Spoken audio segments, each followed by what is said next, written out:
Dieu notre Père, ta parole est la vérité, sanctifie-nous par la vérité.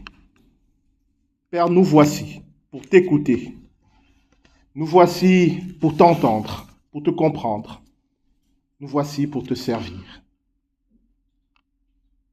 Ouvre nos cœurs, Seigneur, à ta présence et à ta parole.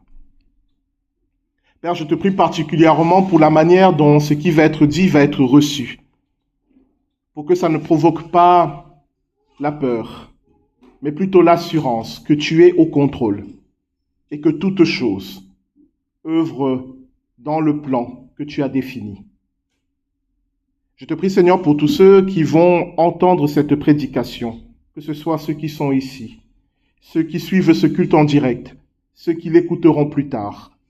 Je te prie pour qu'à travers ce message, ce soit toi qu'ils entendent. Et que cette parole qu'ils vont entendre, tu les aides à en faire quelque chose pour leur vie, quelque chose qui t'honore et qui t'est agréable. Et enfin, Seigneur, je te prie de me donner d'annoncer avec assurance et avec fidélité tout ce que tu as prévu de dire aujourd'hui. Père, je te le demande au nom de Jésus-Christ, notre Seigneur. Amen.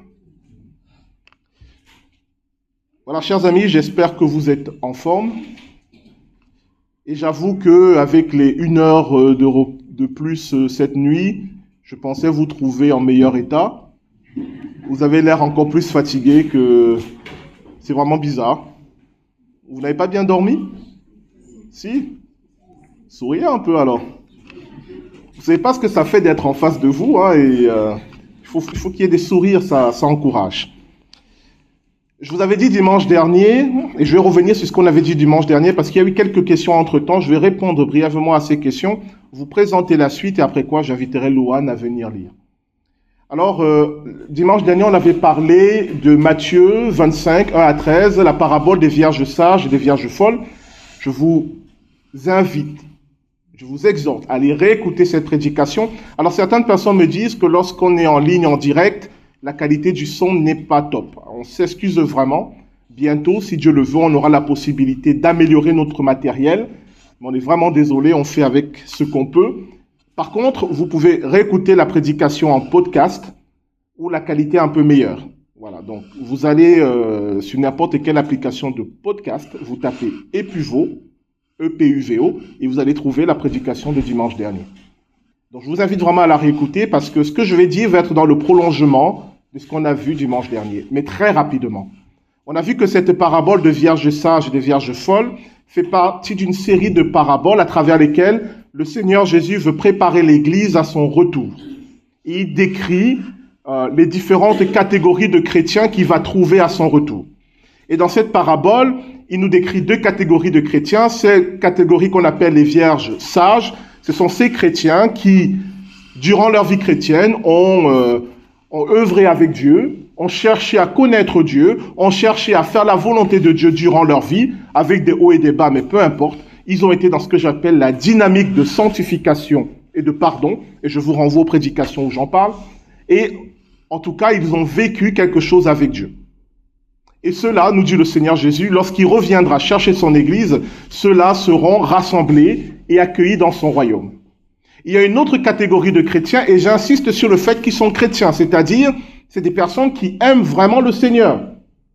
Ils ont vraiment envie de servir Dieu. Mais on les appelle les vierges folles. Pourquoi? Parce qu'ils n'ont rien fait de cet amour. Pire, ils ont sous-traité leur relation avec Dieu à des spécialistes de la religion. C'est ce qu'on avait vu la dernière fois. En gros, c'est les gens qui disent, bon, pasteur, j'ai un souci, prie pour moi. Et comme tu es pasteur, Dieu va t'écouter et mon souci va être réglé.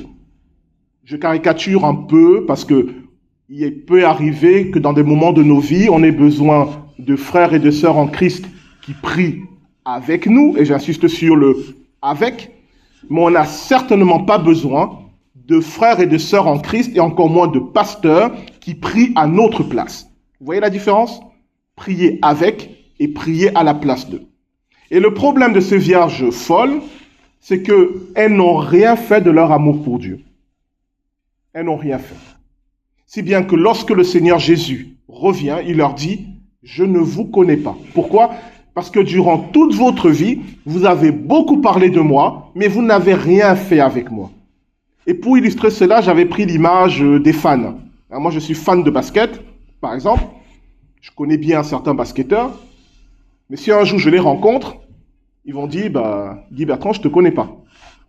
Je leur dirai, oui, mais j'ai plein d'informations sur vous. Je sais qui vous êtes, je connais vos performances, je vous admire. Mais ils auront raison de dire, je ne te connais pas. On n'a jamais mangé ensemble, on ne s'est jamais fréquenté, on n'a jamais rien fait ensemble. Tu es un fan, tu as plein d'infos, mais tu n'as pas le vécu avec moi. Et c'est ça que le Seigneur dit aux vierges folles, qui sont des fans de Jésus, des supporters de Jésus, qui admirent Jésus, mais qui n'ont aucun vécu avec Jésus. Il leur dit, je ne vous connais pas. Et elles sont laissées dehors.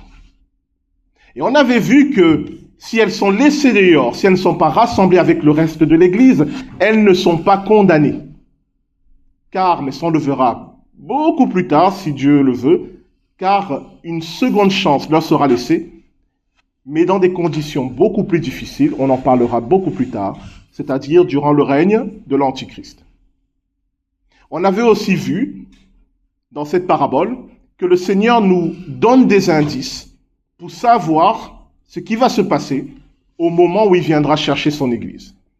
Et un de ces indices, c'est la venue de ce fameux destructeur, dont on ne sait pas comment il va se manifester, mais dont on sait que lorsqu'il se manifestera, tout le monde le verra. Car c'est ça qui provoquera le réveil de toutes les églises et de tous les chrétiens.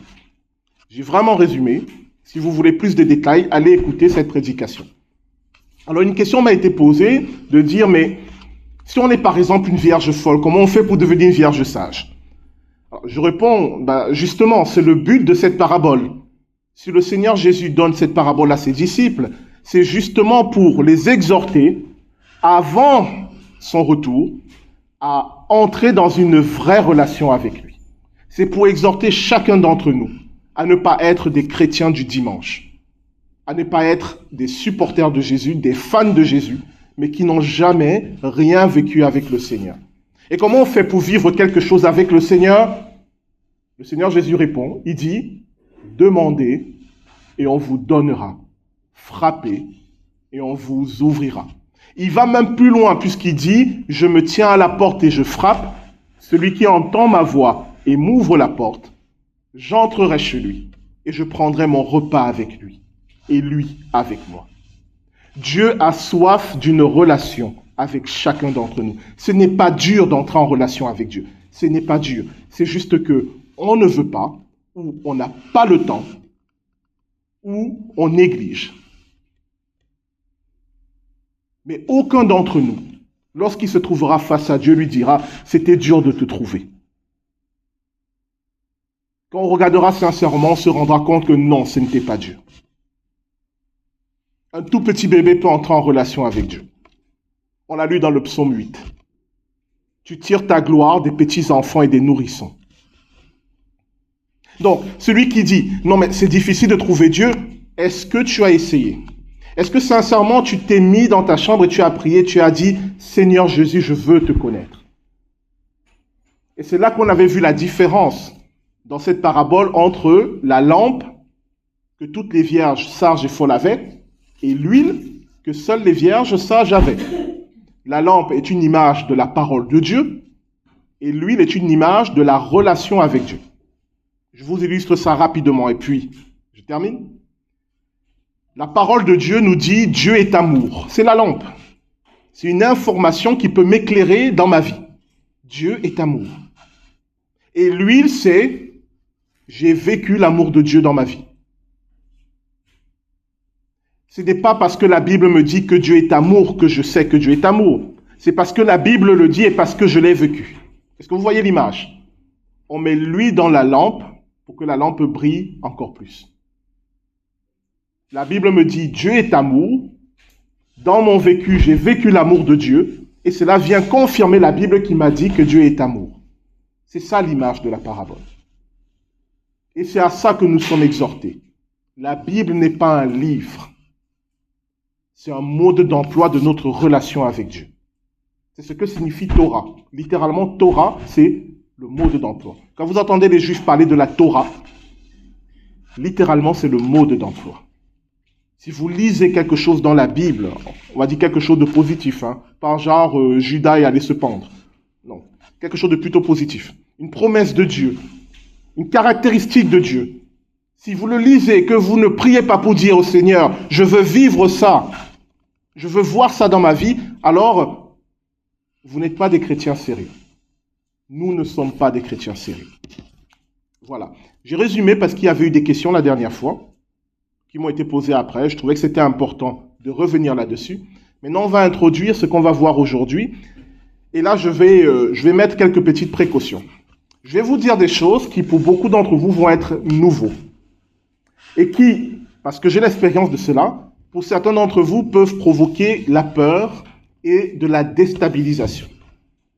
Comprenez bien que mon but n'est pas de vous effrayer ni de vous déstabiliser.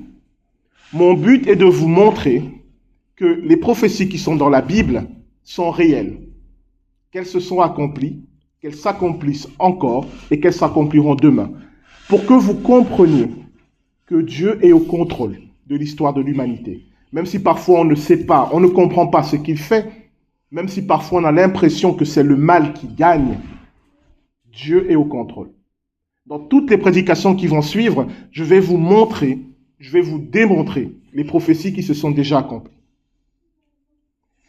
Et le deuxième objectif de cela, c'est de vous donner des clés de compréhension pour que vous compreniez dans quel temps nous sommes, pour que vous ne vous fassiez pas d'illusions ou pour que vous ne paniquiez pas quoi qu'il arrive. C'est important.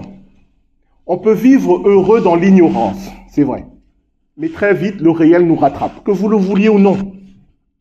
Vous pouvez vous boucher les oreilles et faire comme si vous n'entendez rien, vous ne voyez rien, vous ne comprenez rien, mais le réel va vous rattraper tôt ou tard. La Bible dit, c'est une parole de Dieu, « Mon peuple périt faute de connaissance ». Et beaucoup de chrétiens tombent dans des pièges, ou dans des peurs, ou dans des paniques, parce qu'ils ne comprennent pas ce que Dieu est en train de faire, ils ne comprennent pas où Dieu nous conduit, ils ne comprennent pas le sens des événements. Et je vais essayer de vous montrer, dans la mesure de mes moyens, le sens de ces événements. Et je dis dans la mesure de mes moyens pour dire que moi, je vais vous proposer ce à quoi j'ai réfléchi, médité, prié, et après, c'est votre responsabilité d'en faire quelque chose. Ce sera votre responsabilité de dire, Guy Bertrand, tu m'as dit ça, mais je pense que tu t'es trompé sur tel ou tel point. Ça, c'est positif, parce que si vous arrivez à me montrer que j'ai fait une erreur, vous m'aidez moi aussi à grandir. Donc, en vous proposant ce que je vais vous proposer, je m'expose aussi. Mais je crois qu'il va en sortir quelque chose de bon pour moi comme pour vous. Et si vous trouvez que ce que je dis a du sens, cela nous aidera à grandir mutuellement. Ça va? Toutes ces précautions? Ok. Donc, le but de cette prédication, ça sera de vous montrer, d'un point de vue chronologique, où nous en sommes dans le plan de Dieu. Et pour cela, je vais inviter Louane à venir nous lire un texte dans le livre de l'Apocalypse, au chapitre 8. Tu peux venir. Alors, c'est des versets, qu'est-ce que je t'avais dit? 10 à 13. Les versets 10 à 13. Très bien. Oups.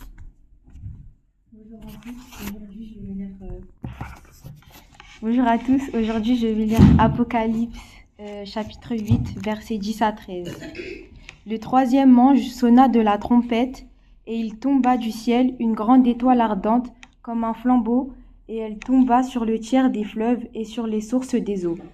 Le nom de cette étoile est absinthe. Et le tiers des eaux fut changé en absinthe. Et beaucoup d'hommes moururent par les eaux parce qu'elles étaient devenues amères.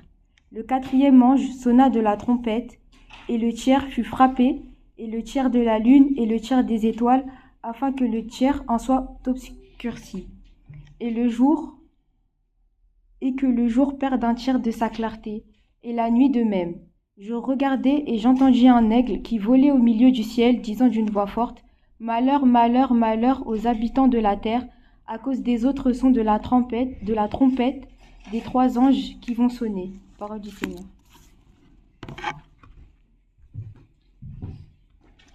Merci, Louane. J'espère que vous avez souri, parce qu'elle est partie un peu vite, comme si elle avait peur de... Ça va, ils t'ont pas effrayé? D'accord.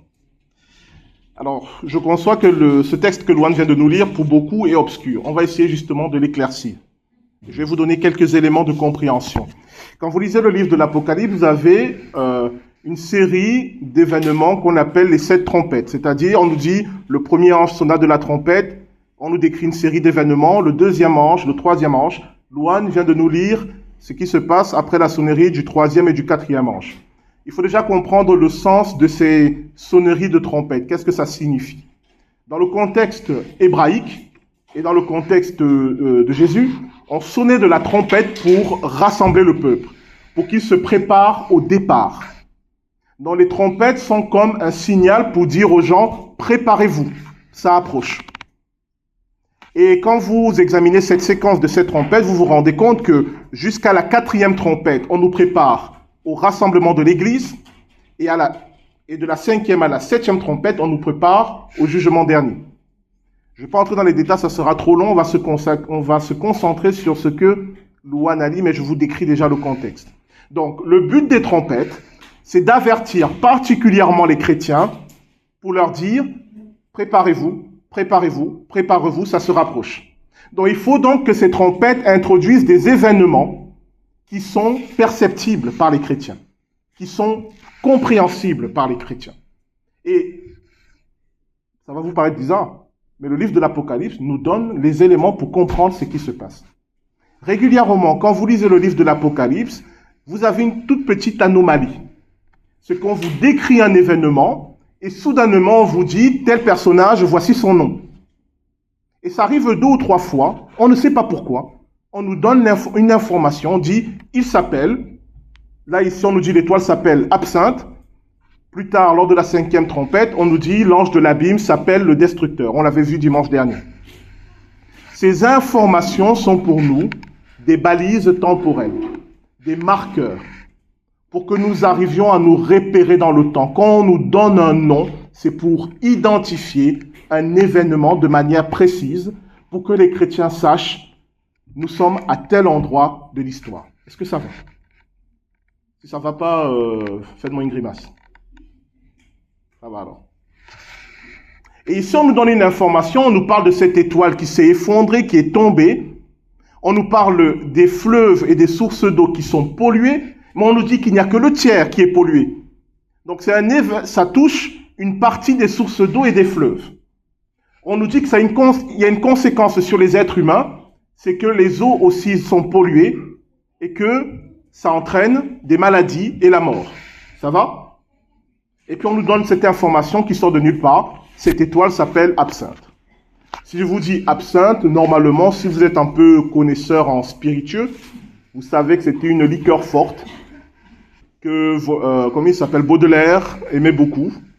Bon, à l'époque, ça rendait fou parce qu'elle était un peu trop dosée. Donc, elle a été interdite, mais depuis, vous retrouvez de l'absinthe à des dosages un peu moins forts. Vous le retrouvez chez tous les bons cavistes. Ça, c'est la petite pub. Donc, absinthe, ça renvoie à un alcool spiritueux. Mais ça renvoie aussi à autre chose. Et là, je vais vous demander d'être attentif. Parce que si je vous balance tout de suite l'information, vous allez dire, Guy Bertrand, il tire ça de sa poche. Mais je vais vous le démontrer. L'absinthe, avant d'être un alcool, c'est d'abord une plante. Une plante qui fait partie de la famille des plantes qu'on appelle armoises, qui a donné les artémisias. Ceux qui connaissent un peu la botanique savent de quoi je parle. Ça va? Or, l'absinthe est une armoise, et dans une langue, armoise a un nom très particulier. Parce qu'ici, quand on nous dit que l'étoile s'appelle Absinthe, c'est un nom propre. Dans le texte grec, Absinthe est avec un A majuscule. Donc, pour nous indiquer qu'il s'agit d'un nom propre et non pas d'un nom commun. On ne nous dit pas qu'il s'agit de l'absinthe, on nous dit qu'il s'agit de quelque chose ou quelqu'un qui s'appelle Absinthe. Ça va? Or, absinthe, dans une langue particulière, nous permet de comprendre la 3e trompette. En russe, absinthe se dit Tchernobyl. Ça va? Et quand vous avez cette information, vous relisez ce qui nous est dit dans la troisième trompette et vous comprenez ce qui se passe. Qu'est-ce qu'on nous dit? Je relis. Le troisième ange sonna de la trompette, et du ciel tomba une grande étoile qui brûlait comme un flambeau, et elle tomba sur le tiers des fleuves et sur les sources d'eau. Le 26 avril 1986, la catastrophe de Tchernobyl a entraîné, entre autres, une pollution non seulement des sols, mais aussi des nappes phréatiques et de tous les cours d'eau. Pourquoi? Parce que quand il y a eu l'embrasement du réacteur, les fumées sont montées. Vous savez, le fameux nuage qui s'arrêtait à la frontière de la France. Il y a eu des pluies sur toute l'Europe qui ont fait que tous les éléments radioactifs qui étaient dans la fumée sont tombés sur le sol, ont pénétré dans les sols et dans les eaux et dans les cours d'eau. Et on sait aujourd'hui que cela a entraîné une augmentation des cancers de la thyroïde et des problèmes de thyroïde. Donc, quand le livre de l'Apocalypse nous dit « cette étoile s'appelle Absinthe », c'est un marqueur pour nous dire « quand vous verrez tel événement, vous saurez où vous en êtes ». Est-ce que ça va? Si ça ne va pas, dites-le moi. D'accord? Et pour ceux qui se diraient « ce n'est qu'un hasard », c'est une coïncidence. Je vais vous donner une toute petite explication sur... non, c'est trop compliqué. On avance. La même année, en 1986, je vous laisse aller vérifier, dans la nuit du 31 octobre au 1er novembre, il y a eu dans la ville de Bâle en Suisse un incendie qui a touché une usine de pétrochimie. Les pompiers sont venus et pour éteindre cet incendie énorme, ils ont balancé des tonnes d'eau sur l'usine.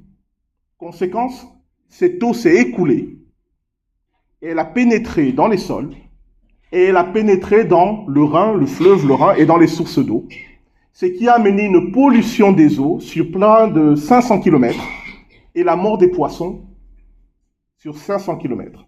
Si vous allez chercher les journaux de novembre 1986, où vous tapez sur Google Tchernobyl, parce que comme ça a été la même année que Tchernobyl, les journaux ont appelé ça Tchernobyl, comme la ville de Bâle.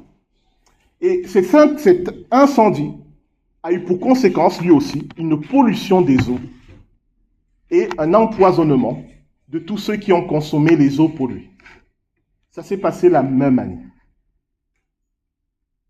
Donc, quand le livre de l'Apocalypse nous dit, à la troisième trompette, il va se passer une série d'événements qui vont amener une pollution des eaux et qui vont amener une mortalité chez les hommes, et il nous donne un indice, absinthe, en vous disant c'est le nom.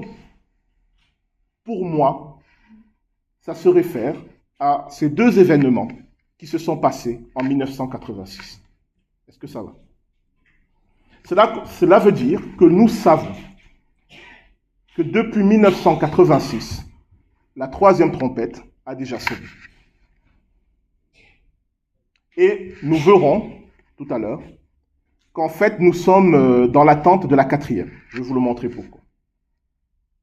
Et on a parlé de la cinquième dimanche dernier, allez écouter la prédication. Alors pourquoi le Saint-Esprit qui a inspiré ces paroles, il fait ça? Mais comme je vous l'ai dit, il fait ça pour nous aider.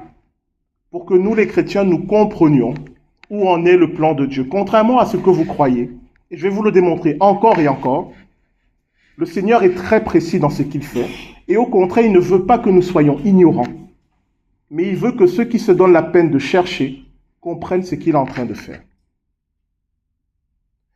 Non pas pour nous effrayer, d'accord? Est-ce que j'ai l'air effrayé? Et cette information, ça fait des années que je le sais. Moi, ça ne m'effraie pas, mais ça me permet de comprendre, ok Seigneur, tu es au contrôle. Ce que tu dis, ce que tu annonces, ça arrive. Et de manière très précise. Un tout petit point aussi pour comprendre les prophéties bibliques. La plupart des prophéties bibliques, on ne nous donne pas de date. On nous donne, je l'avais dit peut-être la dernière fois, on nous donne des conditions à remplir. Les prophéties bibliques sont formées de telle manière. Dès que telle et telle condition seront remplies, alors il arrivera cela. Et en général, une prophétie biblique, on ne la comprend qu'après coup. Pourquoi? Parce que le Seigneur sait que s'il nous donne trop d'éléments avant, nous serons incapables de vivre. Si on vous dit la fin du monde, c'est demain, là, vous devenez tous fous. Alors, certains vont arriver à se tenir, mais la plupart vont faire n'importe quoi. C'est pourquoi il ne nous donne pas de date, mais il nous donne des critères, des conditions, en nous disant, quand vous verrez telle condition et telle autre condition, sachez que c'est ça qui va suivre. C'est à ça que sert la séquence des trompettes. Ça va? Bon, je vous avais prévenu, hein. Faites pas cette tête. Au moins, vous savez maintenant où nous en sommes. Alors maintenant, regardons la 4e trompette, pour terminer rapidement. Le 4e ange sonna de la trompette, et le tiers du soleil fut frappé, ainsi que le tiers de la lune et le tiers des étoiles, de sorte qu'ils s'obscurcirent d'un tiers. Le jour perdit un tiers de sa clarté, et la nuit de même. Alors, quand on lit cela, il y a une question à se poser. Est-ce qu'on nous parle d'un événement qui arrive littéralement, dans le monde physique? Certains le croient, et c'est pour ça que dès qu'il y a une éclipse, ils se mettent à paniquer en se disant, ça y est, c'est la fin du monde. Ou est-ce qu'on nous parle d'un événement plutôt spirituel? Moi, je penche pour la deuxième solution. Pourquoi? Parce que lorsque vous lisez les prophéties de la Bible, que ce soit dans l'Ancien ou dans le Nouveau Testament, quand on parle des événements qui touchent le soleil, la lune et les étoiles, il s'agit toujours des événements qui sont en lien avec le peuple de Dieu. Par exemple, vous allez lire une prophétie, on vous dit, le tiers des étoiles vont tomber sur la terre. Ça, c'est littéralement impossible. Une étoile, c'est le soleil. Hein. Le soleil est une étoile. Le tiers des étoiles du ciel qui tombent sur la terre, il n'y a plus de terre, c'est fini. C'est absurde. Quand vous lisez une telle prophétie, on vous dit que le tiers des étoiles va tomber sur la terre, c'est forcément dans un sens spirituel. Alors, qu'est-ce que ça signifie? Dans les prophéties bibliques, le soleil représente toujours Dieu, parce qu'il est la source de la lumière. Dans le Pense, Prie et Agir, je vous ai mis les références. Là, je vais aller vite, hein, mais vous allez trouver les références de ce que je vous dis. Dieu le Père ou le Seigneur Jésus-Christ, dans les prophéties, sont représentés par le soleil, la fameuse étoile du matin. La lune représente toujours le peuple de Dieu. Pourquoi? Parce que la lune reçoit la lumière du soleil et envoie la lumière sur la terre quand?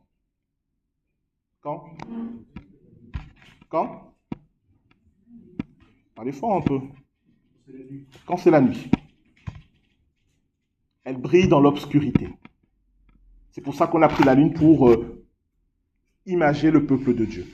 Elle reçoit quelque chose de Dieu, et ce qu'elle reçoit de Dieu, elle le donne dans l'obscurité, pour éclairer.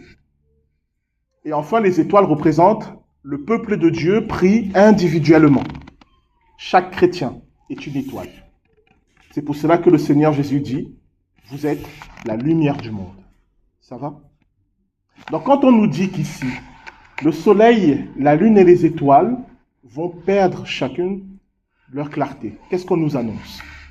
On nous annonce un événement dont le Seigneur Jésus-Christ a parlé et dont l'apôtre Paul parle aussi, c'est l'apostasie. C'est-à-dire le moment où une partie des églises et une partie des chrétiens vont rejeter le Seigneur Jésus-Christ. C'est pour ça qu'on nous dit que le soleil perd de sa clarté. Il éclaire moins la terre. La lune aussi éclaire moins la terre et les étoiles brillent moins. Pourquoi? Parce qu'il y a un tiers qui a rejeté le Seigneur Jésus-Christ. Pareil encore, dans le Pense, Prie et Agir, vous avez les références.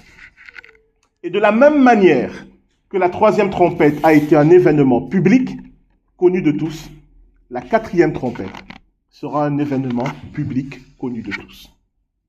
Cela veut dire que, dans un temps indéterminé, vous verrez des églises et des chrétiens qui, publiquement, vont rejeter le Seigneur Jésus-Christ. Ça, vous le verrez. Et quand vous le verrez, vous saurez que, ça y est, la 4e trompette a sonné. Et on attend la 5e. Cet événement n'a pas encore eu lieu. Mais je vous en parle pour que quand il aura lieu, vous saurez ce qui se passe. Et cet événement, ce sera un événement public. Donc tout le monde sera au courant. Donc j'attends vos SMS quand ça arrivera. Me dire, Guy Bertrand, tu avais vu juste. Chers frères et sœurs en Christ, pourquoi je vous dis ça? C'était une prédication très particulière, mais je voulais déjà vous faire une démonstration. Vous allez voir, j'en ai encore plein. Ça, ce n'est qu'une infime partie. Je vous ai dit que j'allais vous montrer les prophéties bibliques qui se sont déjà accomplies, pas il y a 2000 ans, mais au XXe siècle. Voilà la première. La catastrophe de Tchernobyl en 1986, ça y est, il y en a d'autres. Et d'autres nous sont annoncés comme l'apostasie qui arrive. Et pour nous, qu'est-ce que nous devons faire de ces informations? Déjà, comme j'ai dit, nous devons, chaque fois que nous savons qu'une étape est passée, nous devons savoir que le Seigneur se rapproche. Sa venue est proche. Et donc nous devons nous préparer en conséquence. Nous devons préparer nos vies en conséquence. Dieu ne nous a pas laissés aveugles dans le monde.